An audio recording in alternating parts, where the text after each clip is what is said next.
What's going on, you guys? It's Gabby here. Thank you so much for tuning into another video. I know you're already wondering what's going on with the title. Well, today we'll talk about it.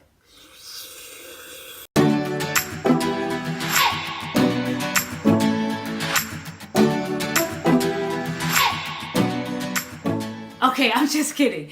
You guys, when the title is really I've met somebody without the quotes, just without the quotes, and it's me, Gabby, has met somebody, you better believe he's gonna be sitting right here and I'm gonna be like, but today I want to talk about when you do meet someone.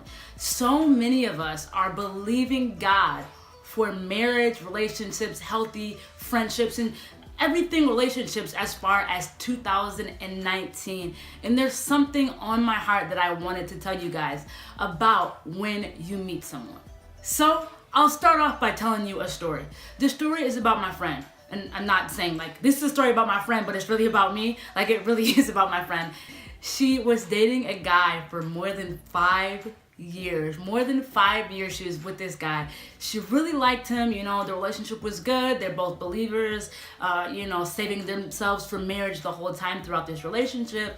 Went to church together. Just two really great people decided to be together. But after 5 years, she started to kind of question if he was the one for her. But she got to the point where she told me, there's just nothing wrong with him. Like there's nothing wrong with him. He's a great guy. He loves the Lord. He makes me laugh. We have the best time together. But there's just something about the relationship that just doesn't feel right to me. It just doesn't feel like it's the one. And she was so hurt by the situation because she liked him as a person. He was a great guy. And she didn't know why she didn't like him that way or why she didn't want to pursue things further with him, but she just knew she didn't feel it. It wasn't there. So they ended their relationship. They have a great friendship right now. Of course, after 5 years, it was a tough transition, but because they were both believers and they both, really wanted to make a friendship work, they were able to do that. I tell that story because there are two important points to when you meet someone. And the first one is, there doesn't always have to be something wrong with somebody for you to not want to pursue a relationship with them. Now, I asked her, what do you like about this guy? What do you like about him? And she told me, hey, he's a good looking guy for one. He's really good looking. He's super funny. We are always laughing like hysterically together. And whenever we're together, we have an amazing time. We have a lot of fun. But when you stop and think about it, I know, me personally, out of all my close guy friends, all of my close guy friends are good looking.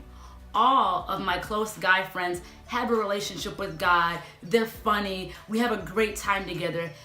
All of my close friends fit that requirement. But if all the person needs is to fit these requirements, well, one, they're gonna fit them, and so are 50 other people. So those requirements can't stand by themselves, but the involvement of God, giving you that yes, of God confirming the relationship is what we need to go from I've met someone to they're the one. So you don't have to find something wrong with somebody all the time. It doesn't always have to be, oh, he's dishonest or, oh, she has a bad attitude. Sometimes they're a great person. They're a great person. There's really nothing that you can find about them that you don't like. That still doesn't mean that that's somebody that you should be in a relationship with just because there's no red flags for them as a person. And number two is super, super important. When you meet someone, you meet a great girl, you meet a great guy, the first thing that you should do is go to God about it. What? People think, oh my gosh, obviously I'm going to go to God about it. But so many of us have this interest in our hearts and our minds. We're getting to know this person. We're talking to them a lot. We're calling them, texting them, FaceTime, hanging out, going on dates, double dates, triple dates, quadruple dates, before we've actually sat down and talked to God about it. Sometimes it seems like, well, they're a great person. They love the Lord. They go to church. They have all of these standards. They meet all of these standards that I'm looking for.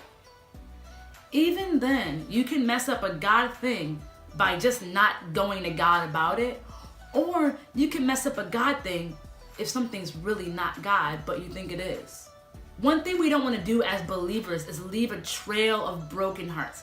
Talk to this girl, talk to that guy, talk to this girl, talk to that guy, without any growth towards a relationship, because 3 months in, 2 months in, a month in, 6 months in, we realize, oh, well, yeah, I actually don't really like them like that, or, I actually don't want to be with them. Instead of hurting ourselves, hurting other people, wasting our time, wasting other people's time, we can go to God immediately.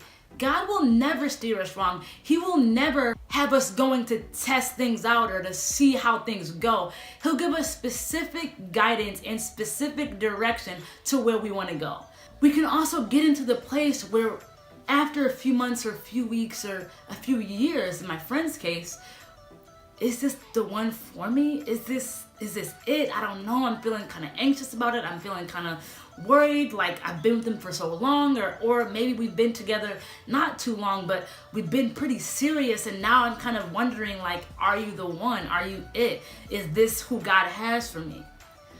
Philippians 4:6 talks about casting our worries, our concerns on God, going to Him through prayer. We can completely skip the whole, I don't know, I'm unsure, is this the one, is this not the one, confusion and anxiety if we just go to God immediately. Of course, you're excited. This is a new person. You've been asking God to meet somebody. You've been asking God for you to meet your husband or your wife. So when you meet somebody that seems that they could fit those requirements, seems like they fit to what you're believing God for, of course you're going to be excited. If you're not excited, something's wrong with you.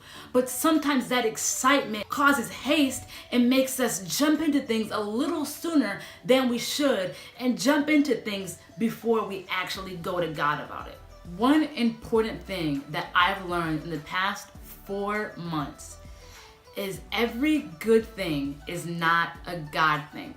One way that you can tell that you have matured as a believer is when you're okay with turning down things that are good. They're positive, they're enjoyable, they're fun. There's nothing wrong with them, but you turn them down because they're not God. When we've met someone, they may be good, they may be great, but if they're not God, we have to turn it down. Doesn't mean break their heart, doesn't mean never talk to them again. It just means as far as a relationship, this just may not be it. It's important to get to the place of saying it's good, but not God, so I don't want it. I know that 2019 has so much in store for all of us. Marriages, relationships, friendships, families being mended, just so much going on. And I want to make sure that while we're stepping into all these new things, and when we begin to meet new people, that we keep these important things in mind so that we don't get confused about something being a good thing, and we always go after the God thing. I hope you guys enjoyed today's video. I wanted to make this a quick one. One way that I can tell that you guys are enjoying the videos is when you hit that like button. That lets me know that you enjoyed it, as well as leave a comment about your favorite part or something that you just took away from today's video. If you're not already, make sure to follow my blog on Facebook and Instagram, Gabbing with Gabby. And my I Will Not Conform jerseys are on sale, $20 only. So visit gabbingwithgabby.com, grab yours, order yours while the sale lasts. So thank you guys for watching, and I will see you in my next video.